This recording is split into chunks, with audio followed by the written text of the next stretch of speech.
Hello everyone, welcome back to this channel. So आज की इस वीडियो में हम डिस्कस करेंगे चैप्टर 8 है ये, ईश्वर से अनुराग। क्लास 7th का चैप्टर 8 है, एनसीईआरटी हिस्ट्री से है। तो जल्दी से आ जाइए और वीडियो को लाइक एंड शेयर कर दीजिए और चैनल को सब्सक्राइब कर लीजिए।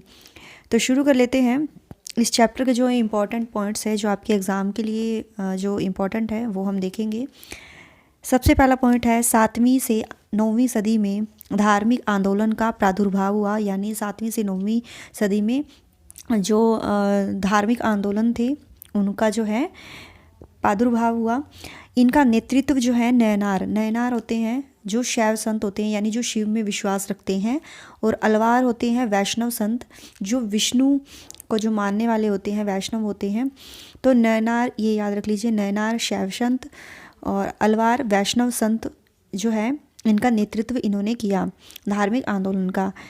ये जो संत है सभी जातियों के थे, जिनमें पुलैया और पनार जैसी अस्पृश्य होती है, जो छूने योग्य नहीं होती है जाति, ठीक है।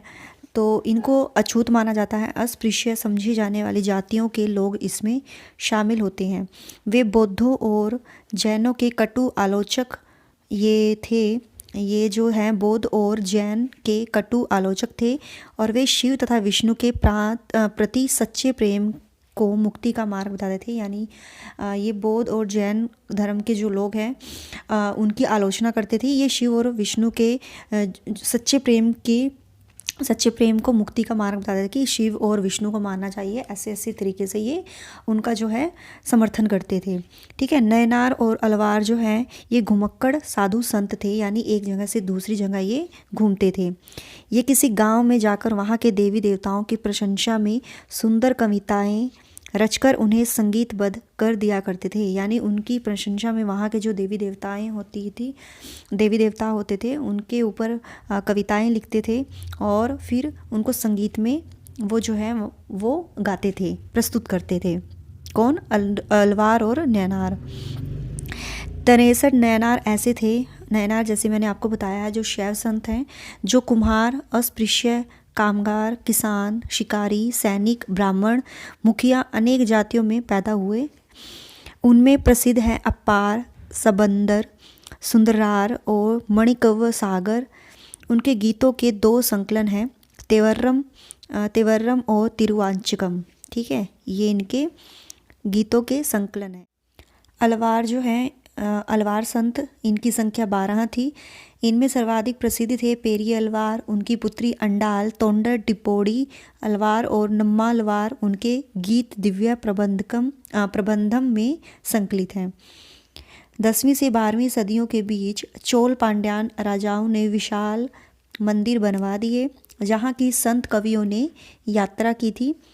अलवारों तथा नयनारों संतों की धार्मिक जीवनियाँ भी रची गई।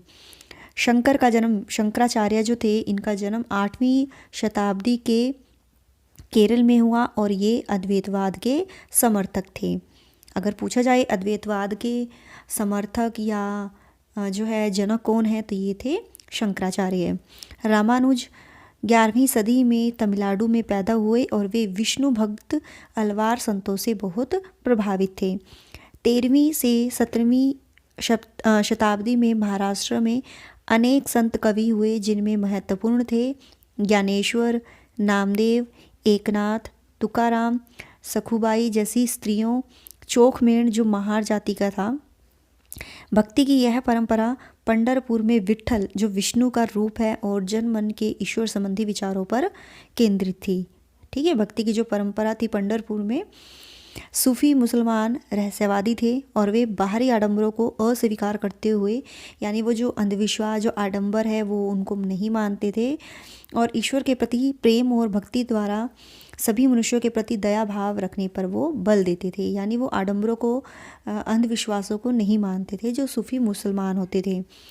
इस्लाम ने एकेश्वरवाद यानी एक अल्लाह के प्रति पूर्ण समर्पण का दृढ़ता से प्रचार किया। जो इस्लाम धर्म है वो कहते थे कि अल्लाह सिर्फ एक है, एक ईश्वर है। एकेश्वरवाद यानी एक अल्लाह के प्रति उन्होंने पूरा अपना समर्पण दिया था।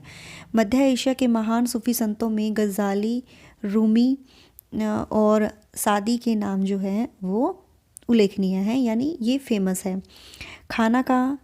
खानकाहा, जहाँ संत जो है सूफ़ी अक्सर रहते थे, उनको कहते थे खानकाहा। 11वीं सदी से अनेक सूफ़ी जन जो है मध्य एशिया से आकर हिंदुस्तान में बसने लगे। चिशी सिलसिला सबसे प्रभावशाली था। जो चिश्ती सिलसिला था, इनकी जो लंबी परंपरा हम कहें, अजमेर के ख्वाजा मोइनुद्दीन चिश्ती, दिल्ली के कुतुबुद्दीन बख्तियार काकी, पंजाब के बाबा फरीद, दिल्ली के ख्वाजा निजामुद्दीन औलिया और गुलबर्ग के बदानवाज गिसूदराज, ठीक है, ये थे, मतलब ये इनकी जो है लंबी परंपरा थी। जलालुद्दीन रूमी 13वीं सदी का महान सूफ़ी शायर था। ये जो जलालुद्दीन रूमी था, ये 13वीं सदी का महान सूफ़ी शायर था और वह ईरान का रहने वाला था और उसने फ़ारसी में काव्य रचना की थी। किस लैंग्वेज में की थी? फ़ारसी में। चैतन्य देव 16वीं सदी के बंगाल के एक भक्ति संत थे।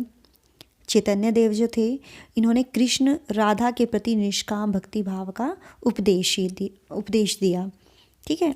ये ऐसे एग्ज़ाम में ऐसे पूछ सकते हैं कि कृष्ण राधा के प्रति निष्काम भक्ति भाव का उपदेश किसने दिया? तो चैतन्य देव ने दिया। और कौन सी सदी में दिया? 16वीं सदी में। कबीर और बाबा गुरु नानक संतों ने सभी आडंबरपूर्ण रूढ़िवादी धर्मों को अस्वीकार किया। तुलसीदास की अवधि जो है उत्तर प्रदेश की बोली है, उसमें लिखी गई रामचरितमानस जो है इनकी कृति है। सूरदास जो थे, ये कृष्ण के अनन्य भगत थे। इनकी रचनाएं जो हैं सूरसागर, सुरसारावली, साहित्य लहरी में संग्रहित हैं और उनके भक्ति भाव को जो है इनके भक्ति भाव को अभिव्यक्त करती है, ठीक है। कृष्ण के अनन्य भक्त थे सूरदास। असम के शंकरदेव 15वीं सदी इन्हीं के समकालीन थे। इन्होंने विष्णु की भक्ति पर बल दिया और असमीय, यानी असम की लैंग्वेज है, उसमें कविताएं तथा नाटक लिखे और उन्होंने ही नामघर, कविता पाठ और प्रार्थना गृह स्थापित करने की इन्होंने पद्धति चलाई थी। इसमें दादू दयाल, रविदास, मीराबाई जैसे संत भी इसमें शामिल थे। मीराबाई जो थी कलयुग की, ये कृष्ण की भगत थी। मीराबाई आपने सुना होगा, जो महाराणा प्रताप थे उनकी ये बुआ थी। मीराबाई जो है राजपूत राजकुमारी का विवाह 16वीं सदी में मेवाड़ के राजसी घराने में हुआ था। और मीराबाई रविदास, जो अस्पृश्य जाति के माने जाते थे, अस्पृश्य मीन्स जिनको छूना जो है वो सही नहीं माना जाता था, है ना, अछूत ये जाति मानी जाती थी, उनकी अनुयायी बन गई, यानी उनकी शिष्या बन गई। वे कृष्ण के प्रति समर्पित थी और उनके गीत जो है राजस्थान और गुजरात जनसाधारण में बहुत लोकप्रिय हुए। कबीर 15वीं-16वीं सदी में बहुत उनका पालन पोषण जो था बनारस या आसपास के एक मुसलमान जुलाहा यानी बुनकर परिवार में हुआ। इनके भजन जो है गुरु ग्रंथ साहब पंचवाणी बीजक में संग्रहित एवं सुरक्षित हैं। इन्होंने जो है उपदेश दिया कि भक्ति के माध्यम से मोक्ष यानी मुक्ति प्राप्त हो जाती है, कि जितनी ज़्यादा हम भक्ति करेंगे उतनी ज़्यादा हमें मोक्ष प्राप्त होगा, मुक्ति प्राप्त होगी। हिंदू और मुसलमान जो है दोनों लोग उनके अनुयायी हो गए। बाबा गुरु नानक जो है, इनका जन्म 1469 में हुआ था, मृत्यु 1539 में तलवंडी पाकिस्तान में ननकाना साहब में जन्म इनका हुआ था। और नानक ने करतारपुर में एक केंद्र स्थापित करने से पहले कई यात्राएं की। इन्होंने अपने अनुयायियों के लिए यानी शिष्यों के लिए करतारपुर में नियमित उपासना पद्धति चलाई। कहाँ चलाई थी? करतारपुर में। एक सांझी रसोई में इकट्ठे खाना पीना, जिसे लंगर कहते हैं, और धार्मिक कार्यों के लिए जो जगह नियुक्त की थी उसे धर्मशाला कहा गया और आज इसे हम गुरुद्वारा के नाम से जानते हैं। 1539 में लहणा यानी गुरु अंगद देव को उत्तराधिकारी चुना। संग्रह की जो नई लिपि है वो गुरुमुखी में लिखा गया था और गुरु अंगद की 3 उत्तराधिकारियों ने भी अपनी रचनाएं जो है नानक के नाम से लिखी। इन संग्रह में गुरु अर्जन ने 1604 में सभी का इन संग्रह जो है गुरु अर्जन ने 1604 में सभी का ये आप इसको रहने दीजिए, ये पॉइंट, ठीक है। इस संग्रह में शेख फरीद, संत कबीर, भक्त नामदेव, गुरु तेग बहादुर जैसे सूफियों, संतों और गुरुओं की वाणी इसमें जोड़ी गई। ये जो संग्रह था, ओके, ये था पॉइंट डियर। इन संग्रह में गुरु अर्जन ने 1604 में इन सभी का संकलन किया, यानी इनका जो संग्रह था गुरु अर्जन ने ये संकलित किया था 1604 में, और इसी संकलन में इनकी जो वाणी है वो इसमें ऐड की गई थी। 1706 में इस वृहत संग्रह को गुरु तेग बहादुर के पुत्र व उत्तराधिकारी गुरु गोबिंद सिंह ने इनको प्रमाणित किया। आज इस संग्रह को सिखों के पवित्र गुरु ग्रंथ साहब के रूप में जाना जाता है। जैसे हमारी भागवत गीता है, इस्लाम की जो है कुरान है ना, और इसी तरह से जो सिख हैं उनकी गुरु ग्रंथ साहिब हैं। 17वीं शताब्दी के प्रारंभ से केंद्रीय गुरुद्वारा हरमंदिर साहब, जिसको स्वर्ण मंदिर के नाम से जानते हैं, आसपास रामदासपुर शहर अमृतसर विकसित इसमें होने लगा। और मुग़ल सम्राट जहांगीर जो है समुदाय को खतरा मानते थे, जो जहांगीर थे इस समुदाय को खतरा मानते थे। उसने 1606 में क्या किया, गुरु अर्जन को मृत्युदंड देने का आदेश दिया। 17वीं सदी में सिख आंदोलन के कारण 1699 में गुरु ग्रंथ साहिब ने खालसा की संस्था का इन्होंने निर्माण किया। गुरु नानक के विचारों का सिख आंदोलन पर गहरा प्रभाव पड़ा। उन्होंने एक ईश्वर की उपासना के महत्व पर जोर दिया और उन्होंने आग्रह किया कि जाति, धर्म अथवा लिंग भेद जो है मुक्ति प्राप्त करने के लिए कोई मायने नहीं रखता, है ना। और इनके जो उपदेश थे, इनके सार में 3 शब्दों का प्रयोग हुआ। नाम सही उपासना से था, दान दूसरों का भला करना, और स्नान आचार विचार की पवित्रता।